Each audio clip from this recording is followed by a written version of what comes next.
Later that same day, Jesus left the house and sat beside the lake. A large crowd soon gathered around him, so he got into a boat. Then he sat there and taught as the people stood on the shore. He told many stories in the form of parables, such as this one. Listen, a farmer went out to plant some seeds. As he scattered them across his field, some seeds fell on a footpath, and the birds came and ate them. Other seeds fell on shallow soil with underlying rock.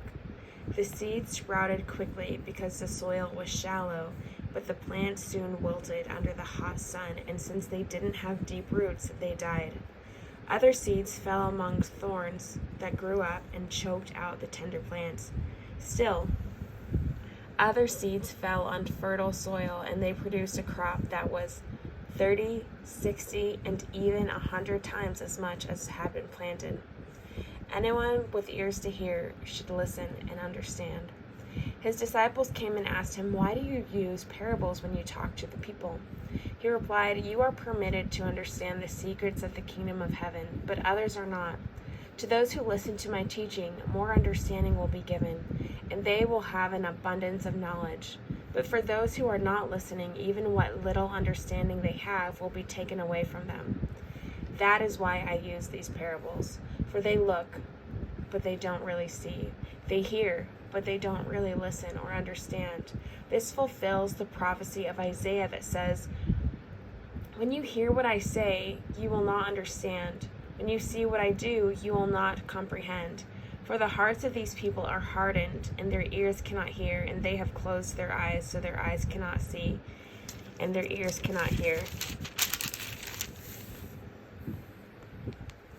And their hearts cannot understand, and they cannot turn to me and let me heal them. But blessed are your eyes because they see, and your ears because they hear. I tell you the truth, many prophets and righteous people longed to see what you see, but they didn't see it. And they longed to hear what you hear, but they didn't hear it. Now listen to the explanation of the parable about the farmer planting seeds. The seeds that fell on the footpath represent those who hear the message about the kingdom and don't understand it. Then the evil one comes and snatches away the seed that was planted in their hearts. The seed on the rocky soil represents those who hear the message and immediately receive it with joy. But since they don't have deep roots, they don't last long. They fall away as soon as they have problems or are persecuted for believing God's word. The seed that fell among the thorns represents those who hear God's word, but all too quickly the message is crowded out by the worries of this life and the lure of wealth, so that no fruit is produced. The seed that fell on good soil represents those who truly hear and understand God's word and produce a harvest of 30, 60, or even 100 times as much as had been planted.